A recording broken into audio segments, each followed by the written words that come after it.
پارس گاؤں کا شکاری شابان ایک ماہر شکاری تھا۔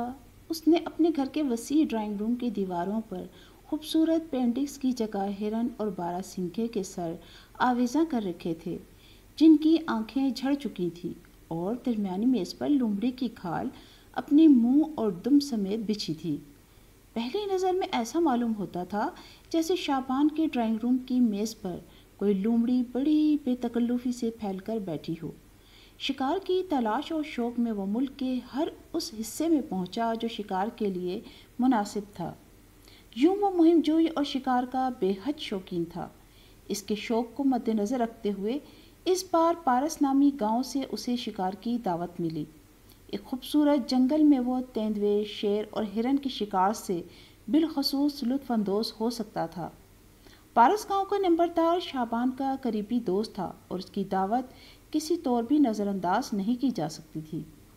چنانچہ شابان نے اپنے شکار کی بندوق کو اچھی طریقے سے صاف کیا، ایک تھیلے میں کچھ ضروری سامان، کارتوس اور کچھ کھانے پینے کی چیزیں رکھیں، شکاری لباس اور بوٹ پہنے اور پارس گاؤں جا پہنچا۔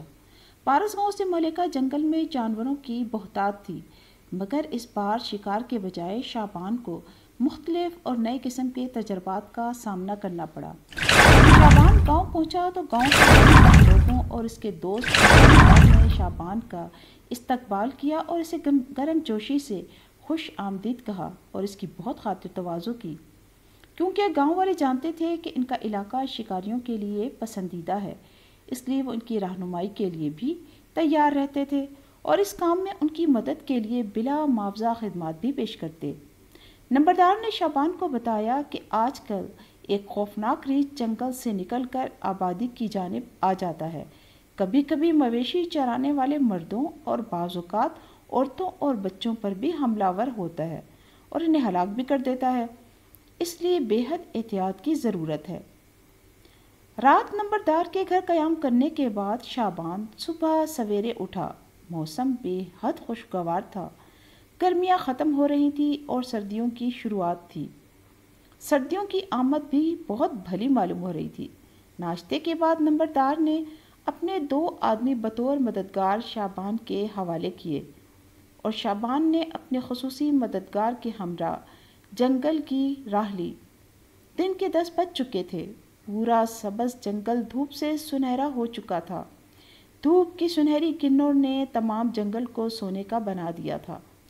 شابان نے سب سے پہلے گھوم پھر کر جنگل کے کچھ حصوں کا جائزہ لیا اور پھر شابان اور اس کا مددگار 2 مختلف درختوں کی اونچی اور گھنی شاخوں پر مچان بنا کر بیٹھ گئے۔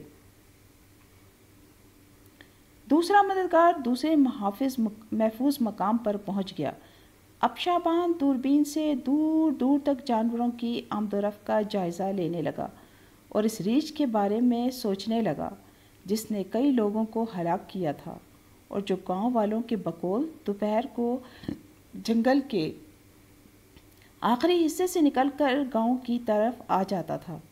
دونوں ابھی خاموشی سے اپنے درخت کی مچان پر بیٹھے تھے، جہاں سے وہ ایک دوسرے کو بخوبی دیکھ سکتے تھے اور اشاروں کی زبان میں بات بھی کر سکتے تھے۔